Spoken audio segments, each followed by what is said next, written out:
personas han debatido si este partimiento del pan se refería a la cena del Señor o simplemente a compartir los alimentos, pero hay otro texto clave que desafortunadamente estoy viendo que no lo puse entre paréntesis, también está en el libro de los Hechos, cuando se refiere a partir el pan, de compartir alimentos, a cuando se refiere al partimiento del pan en cuestión de la cena del Señor. Lo que nosotros encontramos en los elementos que nosotros hemos reconocido que la Biblia muestra como el principio regulador, en el libro de los Hechos, la iglesia incipiente, cuando acaba de iniciar, nos damos cuenta que la iglesia se reunía para partir el pan, refiriéndose a la cena del Señor, hermanos. Así que no solamente ha sido llamada Eucaristía, no solamente ha sido llamada partimiento del pan, no solamente ha sido llamada cena del Señor, sino también el partimiento del pan, hermanos. Y es importante porque eso nos va a ayudar a entender bíblicamente qué implica esto y no ser tan dogmáticos solamente en cuestión de terminología, hermanos. Otra forma en la que nosotros observamos, que por cierto es parte del texto clave que esta mañana yo traigo para ustedes, que es 1 Corintios capítulo 10, es que el apóstol Pablo llama a la cena del Señor de diferentes formas. Y es el argumento básico o el argumento base del pastor Barcelos para decir todo lo que la importancia de la cena del Señor más allá que un mero recordatorio o una remembranza. Por ejemplo, cuando está corrigiendo a los hermanos en Corintio acerca de los errores y de la idolatría que ellos estaban practicando, él menciona que cómo pueden acercarse a la mesa de los ídolos y después ser partícipes de la sangre y el cuerpo de Cristo. Así que Pablo está puntualizando que era imposible ser partícipes de la mesa de los ídolos y ser partícipes de la sangre y el cuerpo de Cristo. Y así le llama el apóstol Pablo a la mesa del Señor o a la cena del Señor. Le llama la comunión, como dice la Reina Valera, o la participación, como la llaman otras versiones, en la sangre y el cuerpo de Cristo. Ahora, de ahí que el debate que la iglesia tuvo que enfrentar en los tiempos de la Reforma, si el pan se convertía en el cuerpo y la sangre, y el vino se convertía en sangre. Este era uno de los textos con los cuales debatían. Pero no está diciendo eso el apóstol Pablo, hermanos. Les está hablando de un elemento espiritual aquí. Y le llama la comunión en la sangre y el cuerpo de Cristo. Más adelante, el apóstol Pablo también le llama la mesa del Señor. Les dice en 1 Corintios, voy a leerlo para ustedes, capítulo 10, verso 20. Antes digo que los gentiles sacrifican a los demonios. Antes digo que lo que los gentiles sacrifican a los demonios los sacrifican y no a Dios. Y no quiero que vosotros hagáis partícipe con los demonios. Capítulo 10, verso. No podéis beber la copa del Señor y la copa de los demonios. No podéis participar de la mesa del Señor y de la mesa de los demonios. Aquí el apóstol Pablo está haciendo una distinción entre la idolatría que estaban siendo partícipes y al mismo tiempo al quererse acercar a la cena del Señor o a tomar la copa del Señor y la mesa del Señor, hermanos. Así que nos damos cuenta que la terminología que se utiliza a lo largo de las Escrituras en el Nuevo Testamento no solamente es la de la cena del Señor que nosotros observamos en 1 Corintios capítulo 11, verso 20, cuando dice que el apóstol Pablo recibió esto del Señor Jesucristo. No es la única terminología, hermanos. Le llaman la copa y la mesa del Señor, la comunión con la sangre y el cuerpo de Cristo, el partimiento del pan en Hechos 2 y capítulo 2 y capítulo 20, y también la Eucaristía o la acción de gracias en Mateo 26, Marcos 14 y 1 Corintios capítulo 11.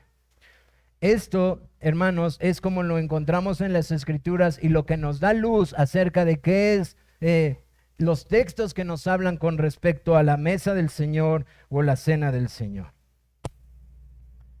Ahora, ¿cuál es el argumento que hoy quiero traer para ustedes? Además de hablarles un poco de esta terminología y poder pasar a la forma, hermanos, de la cena del Señor. ¿Por qué como iglesia celebramos la cena del Señor como celebramos la cena del Señor? Bueno, hermanos, porque cuando nosotros regresamos a 1 Corintios, capítulo 10, verso 14 al 22, donde el apóstol Pablo está hablando precisamente de prácticas que se están haciendo que son contrarias a la santidad que la iglesia debía de tener, nos enseña que la cena del Señor es más que un memorial. Y esto es uno de los errores que como iglesia del Señor se ha cometido a lo largo de la historia. La cena del Señor es más que un memorial. Ahora, ¿por qué llegamos a este extremo?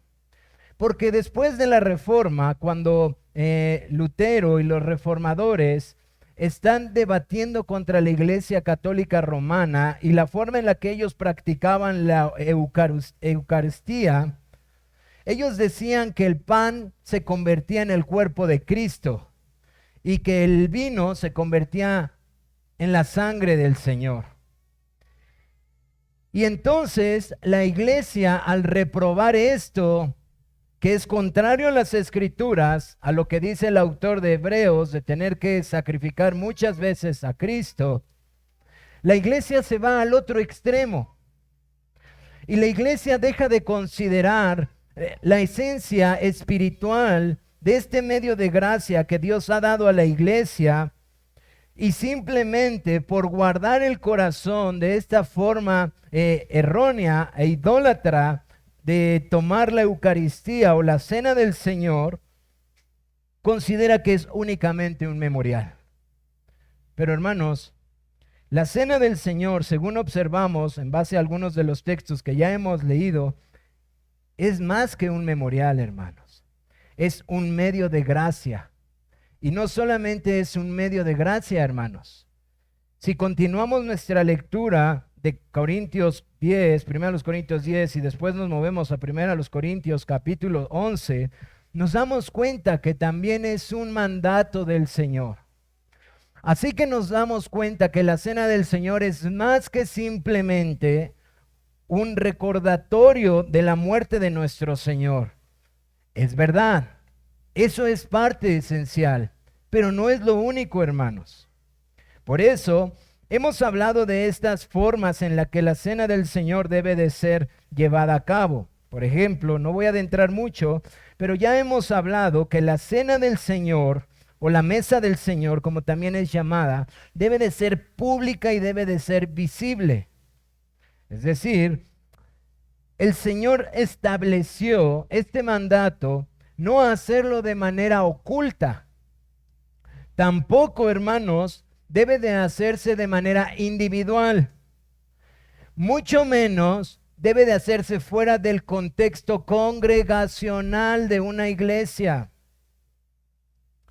La cena del Señor es mandada por el Señor estando sus discípulos reunidos, y es la misma manera en la que el apóstol Pablo enseña a los corintios que debe de ser celebrada la cena del Señor, siguiendo el patrón apostólico que la iglesia sigue en el libro de los Hechos, hermanos. La cena del Señor debe de ser celebrada pública y visiblemente, y debe de ser celebrada de manera congregacional, hermanos. Es decir, debe de ser celebrada en la asamblea local de una iglesia establecida por Cristo, de su membresía, hermanos.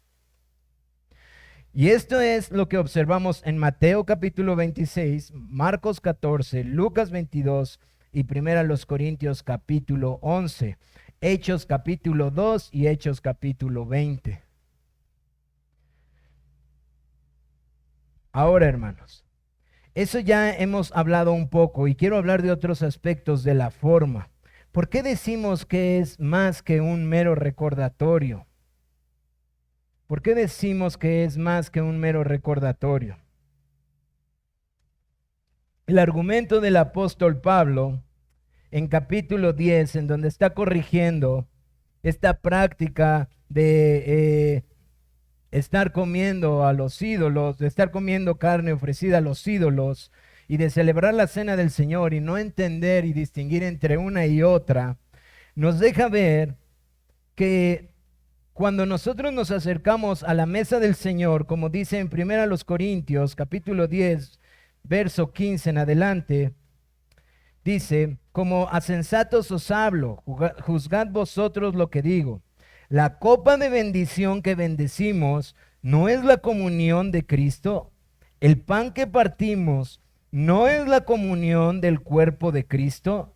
Siendo un solo el pan, nosotros con ser muchos somos un cuerpo, pues todos participamos de aquel mismo pan. Hermanos, el argumento del apóstol Pablo nos está diciendo que cuando la iglesia se acerca al partimiento del pan, lo que nos es ofrecido es Cristo. Pero no Cristo encarnado en el pan, hermanos, sino Cristo divino, espiritualmente presente. Porque dice, el pan que bendecimos y la bendición que recibimos. El argumento del apóstol Pablo es que el tomar los elementos sin discernir lo que estamos tomando es no entender que espiritualmente Cristo divino, en su divinidad, el Hijo, está en medio de su iglesia y que Él está bendiciendo por medio del partimiento del pan y de beber la copa a aquellos que somos partícipes de ella. Por eso dice un hermano que la cena del Señor es una ocasión en la que el Señor Jesús alimenta, o entre paréntesis, según el apóstol Pablo, bendice las almas de su pueblo, haciendo así de la cena más que un mero recordatorio, un medio de gracia para bendecir a su pueblo. El pueblo de Dios necesitaba entender cuál era la espiritualidad del partimiento del pan y de la copa que bendecimos para poder discernir que la presencia especial de Cristo está en medio de nosotros para bendecir a su pueblo, hermanos. Ahora, yo espero que con esta breve explicación de estos textos, que les pido por favor sigan leyendo y meditando de 1 Corintios 10, ustedes puedan percatarse que la amonestación del apóstol Pablo a los corintios al tomar la cena y ser partícipe de la ofrenda a los ídolos sin discernir, era porque ellos no estaban entendiendo que no era meramente un momento del partimiento de pan y recordar, sino que hay algo espiritual para el pueblo del pacto. Ahora, ¿por qué estoy dejando este tema al último, hermanos? Porque si nosotros recapitulamos lo que hemos visto a la luz de Mateo 18 y a la luz de 1 de Timoteo capítulo 3, nos vamos a percatar que verdaderamente cuando la iglesia está reunida en el nombre de Cristo, esta reunión es verdaderamente especial, hermanos. Y ese es el principio que nosotros vemos que los apóstoles están enseñando de por qué cada elemento es importante y por qué cada elemento es necesario. Ahora, esta implicación la vemos claramente explicada por el apóstol Pablo. Cristo humano ascendió a los cielos, pero nuestro Señor Jesucristo no solamente es 100% hombre, hermano, glorificado. Él es 100% Dios.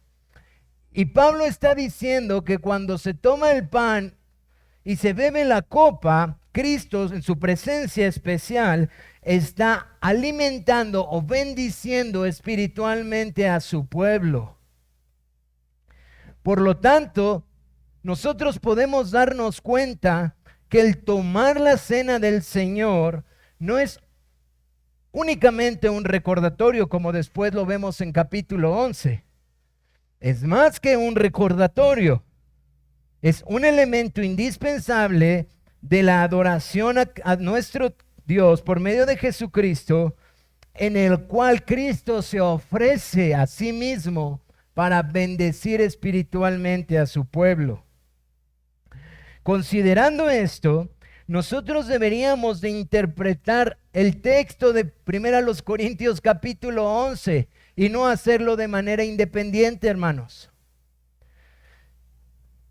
1 Corintios capítulo 11 está siendo interpretado a la luz de todo lo que el apóstol Pablo está corrigiendo en esta iglesia, y precisamente él está hablando acerca de esta especial celebración para el pueblo del pacto, la iglesia. Y hermanos, aquí hay algunos aspectos que nosotros debemos de corregir, porque creo que uno de los textos más mal utilizados para la iglesia es 1 Corintios capítulo 11, verso 23 al 34. El texto de 1 Corintios que acabo de citarles ha sido utilizado quizás con buenas intenciones, pero con una muy mala aplicación para robarle a la iglesia el sentido de gozo, de entender que la cena del Señor es más que una mera celebración de un recordatorio, es un momento de sumo gozo para la iglesia. Ahora, no puedo adentrar más en esto porque no tengo mucho tiempo, ya se me fue el tiempo. Pero ustedes pueden ver al hermano R.C. Sproul hacer una comparación entre lo que fue para el pueblo del antiguo pacto, la Pascua, y lo que es para nosotros la cena del Señor. Pero quiero decirles algo, hermanos. La cena del Señor, que es más que un recordatorio, es una celebración para el pueblo del Señor. Y la conciencia de muchos cristianos ha sido dañada al privárseles de este privilegio que tiene el pueblo de Cristo. Si 1 Corintios capítulo 11 fuera el propósito que la iglesia en su mayoría lo utiliza hoy para decirle a un cristiano que si su vida espiritual no ha ido bien, no debe de celebrarla. Si no ha tenido una comunión constante, no debe de celebrarla. Si está luchando con el pecado y ha caído, no debe de celebrarla. Es sacarlo de contexto, hermanos. Dice el hermano Barcelos, si ese fuera el caso, entonces el apóstol Pablo le hubiera dicho a los corintios, debido a su práctica equivocada y falta de discernimiento entre los ídolos, no deberían de tomar la cena del Señor.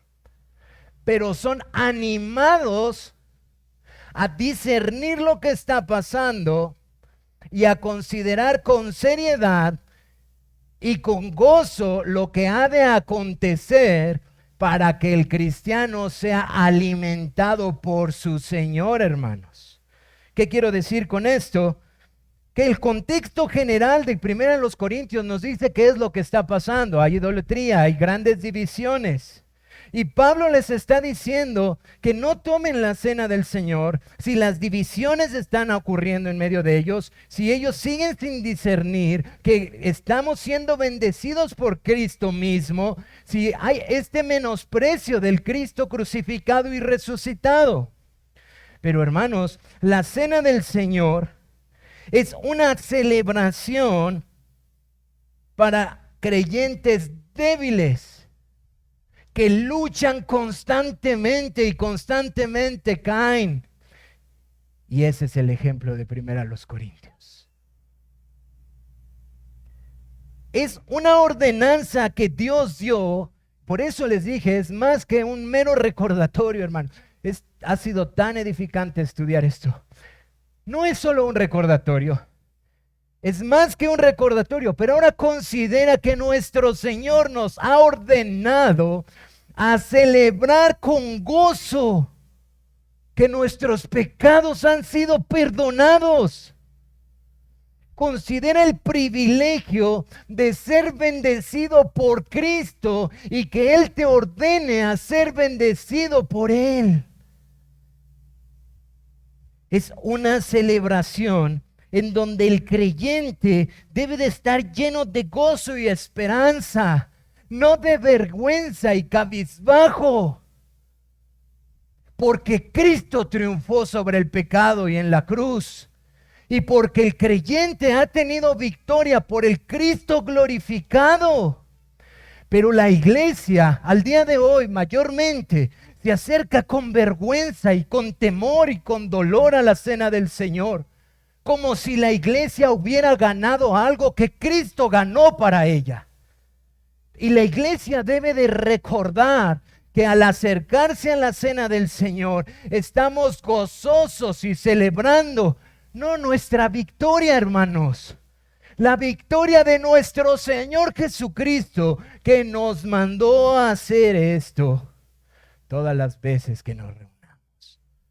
Por eso tenemos que tener mucho cuidado con 1 Corintios 11, hermanos, y sacarlo de contexto. Porque este es el lugar donde el cristiano renueva su confianza. Nuestros pecados son perdonados. Cristo es nuestro y nosotros somos suyos. Y una expectativa de que hay más Cristo por venir, donde hay más de Él para nosotros.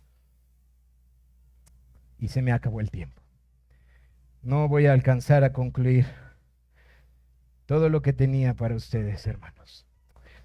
Posteriormente vamos a continuar con el deber de celebrarse frecuentemente. Es un recordatorio de lo que ya hemos visto, algunos argumentos importantes y otros que derriban por qué las objeciones de preocupaciones genuinas que la iglesia tiene. Porque la iglesia es una celebración que trae gozo de lo que Cristo ha hecho en el pasado, de lo que Cristo está haciendo ahora y de lo que Cristo hará en el futuro. Porque la iglesia y sobre todo los ministros tienen la responsabilidad de guardar la santidad de la cena mientras esta es celebrada en el contexto congregacional de los miembros de la iglesia. Y finalmente, los elementos, el vino o el jugo de la vid y el pan. Eso lo veremos más adelante, hermanos. Así que vamos a orar y vamos a concluir. Vamos a pasar al tiempo de oración.